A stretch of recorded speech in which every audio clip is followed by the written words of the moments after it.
Election ಟೈಮಲ್ಲಿ ಎಲ್ಲ ಒಂದೇ ಬಣ್ಣ. ಎರಡು ಬಣ್ಣಗಳಿದೆಯಲ್ಲ ಸರ್, ಒಂದು ಕಡೆ ಕೊತ್ತೂರು ಮಂಜುನಾಥ್. ಎಲೆಕ್ಷನ್ ಟೈಮಲ್ಲಿ ಎಲ್ಲ ಒಂದೇ ಬಣ್ಣ.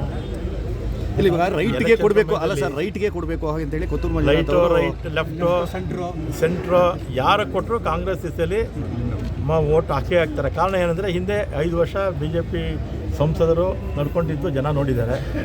ನಮ್ಮಲ್ಲಿ ಏನೋ ಒಳಗುಂಪು ಸ್ವಲ್ಪ ಜಗಳ ಇತ್ತು, ಆದರೆ ಕೆಲಸ ಮಾಡೋದ್ರಲ್ಲಿ ಏನು ಬಡ್ಡಾಯ ಆಗಿದ್ರು ಅವ್ರು ಯಾರು ಒಂದೇ ವೇದಿಕೆಗೆ ಬಂದಿಲ್ವಲ್ಲ ಸರ್. ಕೆಲಸ ಮಾಡೋದ್ರಲ್ಲಿ ಯಾವತ್ತೂ ಏನು ಹಿಂದೆ ಮುಂದೆ ಏನೇನು ಮಾಡಿಲ್ವಲ್ಲ.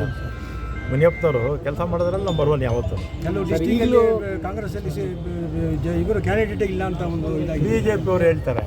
ಆಮೇಲೆ ಇನ್ನು ಇದು ನಮ್ಮಲ್ಲಿ ಸರ್ ಇಷ್ಟು ದಿವಸ ಆಯ್ತು ಇನ್ನೂ ನಿಮ್ಮ ಪೂರ್ಣ ಪ್ರಮಾಣದಲ್ಲಿ ಕ್ಯಾಂಡಿಡೇಟ್ಗಳನ್ನ ಕಳಿಸಿಲ್ಲ.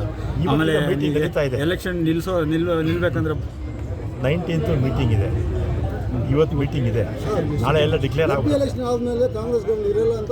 ಈಗ ಬೊಮ್ಮಾಯಿ ಅವರಿಗೆ ಅಥವಾ ಆ ರೀತಿ ಹೇಳೋರಿಗೆ ಸ್ವಲ್ಪ ಯೋಚನೆ ಮಾಡಿ ತಲೆ ಉಪಯೋಗಿಸಿ ಮಾತಾಡಿದ್ರೆ ಸರಿ ಹೋಗುತ್ತೆ. BJP 65 ಸ್ಥಾನ ಇದೆ, JDS 19 ಇದೆ. ಎಷ್ಟಾಯಿತು?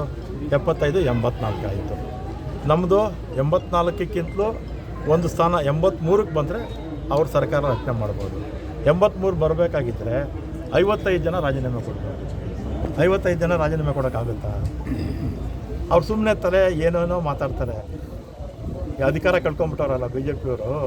ಈ ಮೀನನ್ನ ನೀರಿಂದ ಮೀನು ತೆಗೆದು ಆಚೆ ಹಾಕ್ಬಿಟ್ರೆ ಒದ್ಲಾಡ್ತಾರಲ್ಲ, ಹಂಗೆ ಒದ್ಲಾಡ್ತಾ ಇದ್ದಾರೆ BJP. ಆಲ್ರೆಡಿ 25 ಶಾಸಕರು ನಮ್ಮ ಜೊತೆಗೆ ಸಂಪರ್ಕದಲ್ಲಿದ್ದಾರೆ ಅಂತ ಹೇಳಿದಾರಲ್ಲ. ಹೇಳ್ತಾರಪ್ಪ, ಕರ್ಕೊಂಡ್ಬಂದು ತೋರಿಸ್ಲಿ, ಕರ್ಕೊಂಡು ಹೋಗ್ಬಿಟ್ಟು ನೋಡೋಣ.